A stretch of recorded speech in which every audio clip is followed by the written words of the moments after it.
Many dreams die while suffering. When you're suffering, you give up on the very things that you wanted the most.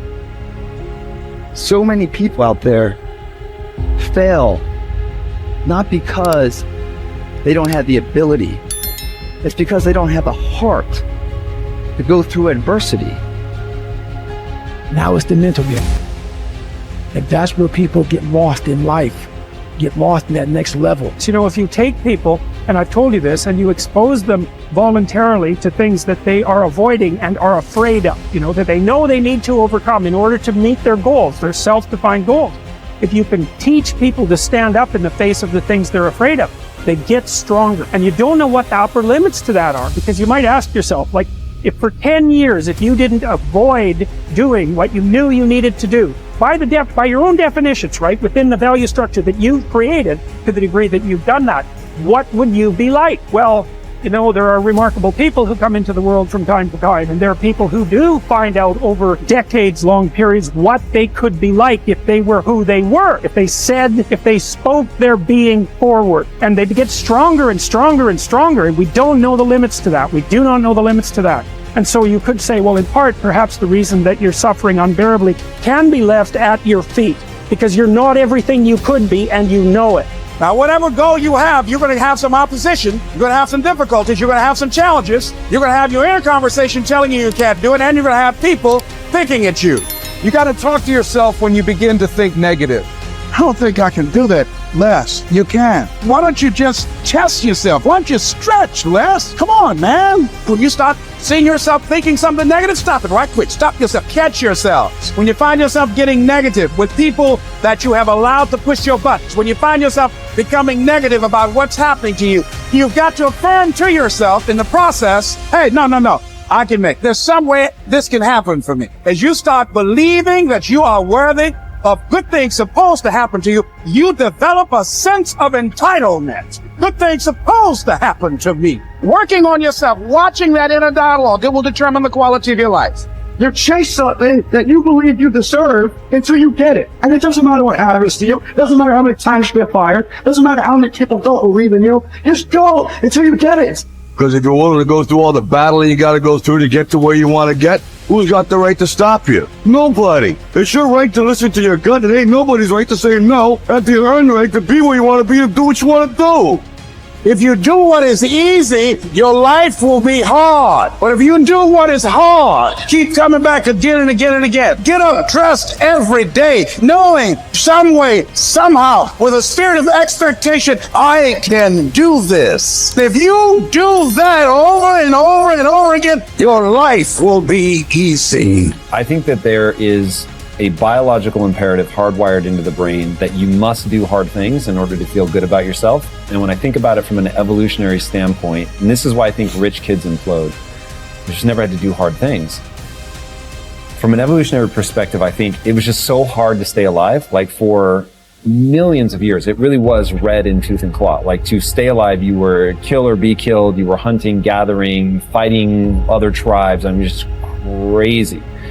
And the people that were going to survive were going to be the ones that got a self-applied emotional reward for doing something hard. And when you do something hard and you recognize it, it needs to feel good. And if it does, then you will keep doing hard things, and you're the far more likely to survive than the person who's like, that sucked, there was no redeeming qualities. And so it's just like, when I think about that, because if I were to create a recipe for fulfillment, it's very simple. It's working really hard, doing hard things, to gain a set of skills that allow you to serve not only yourself, but others. That's it. That's the whole recipe. But it really has to be that you had to do something hard. If it came easily to you, it won't give you the sense of respect that you want. Like the stuff that I've gotten more easily in my life, I don't take a lot of pride in. It's always the stuff that I grind out, like through pain and suffering, and I endure. In fact, I want to read you a quote. This is one of my all-time favorite quotes. So here it is. To those human beings who are of any concern to me, I wish suffering, desolation, sickness, ill treatment, indignities. I wish that they should not remain unfamiliar with profound self-contempt, the torture of self-mistrust, the wretchedness of the vanquished. I have no pity for them, because I wish them the only thing that can prove today whether one is worth anything or not. That one endures. We are all chained to fortune. The chain of one is made of gold and wide, while that of another is short and rusty. But what difference does it make? The same prison surrounds all of us, and even those who have bound others are bound themselves, unless perchance you think that a chain on the left side is lighter. Honors bind one man, wealth another. Nobility oppresses some, humility others. Some are held in subjection by an external power, while others obey the tyrant within. Banishments keep some in one place, the priesthood others. All life is slavery. Therefore, each one must accustom himself to his own condition and complain about it as little as possible, and lay hold of whatever good is to be found near him. Nothing is so bitter that a calm mind cannot find comfort in it. Small tablets, because of the writer's skill, have often served for many purposes, and a clever arrangement has often made a very narrow piece of land habitable. Apply reason to difficulties. Harsh circumstances can be softened, narrow limits can be widened, and burdensome things can be made to press less severely on those who bear them cleverly. We are emotional creatures. We all study, like you're talking about it, using your brain. You're such a smart person. I love you dearly. And you analyze it all. But your effing brain isn't going to do shit. What's going to do it is enough emotion. Well, emotion is the power. Emotion is what starts wars. It's what ends wars. Emotion is what gets you married. Emotion is where kids comes from. Divorce is where emotion comes from.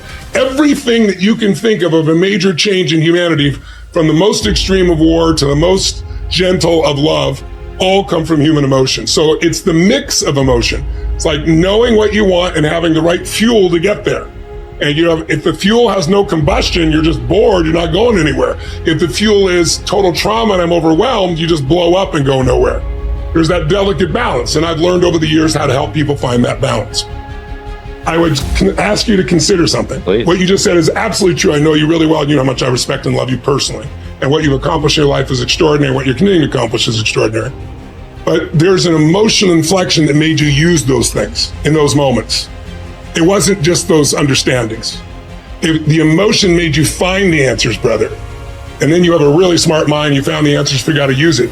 But there were inflection moments that made you do it. There's a reason why you left your company after building it to $1 billion. It wasn't intellectual, it's emotions. So, but you have developed your mind so much, it's like your right arm, your bicep is really strong. Your left one, not quite as much. And I'm inviting you to consider that your left one is your more powerful one. And you've used it in key moments. But it's very protected to use the mind, because we're all afraid to feel a little too much. So the more I can understand it, I put it out here, I can analyze it, I don't have to be in it. But the truth is, where the real impact is when there's enough emotion that gets you to apply the things that you understand intellectually, right? Or find the answer that you didn't even have the answers. You found the answers intellectually because the emotion drove you. So it's really studying what creates that emotion that makes the difference in anybody's life. That's where everything begins and ends, is with emotion. And yet our society is all about up here. In Chinese medicine, it's all about the heart, right? That's considered the center. In America, we think it's the brain. When you first are born, your heart starts beating. That's how we know you're alive, and there is no brain yet. I mean, this literally is the initial sense of intelligence. That's why, for thousands of years, even poets have talked about the power of the heart. Well, the heart has tremendous power, and there's a biochemical connection between the brain and the heart that I know you know about. And learning how to use that is where you create more lasting change. When I was understanding it all, I was good. When I learned how to move people, I got great at what I was doing.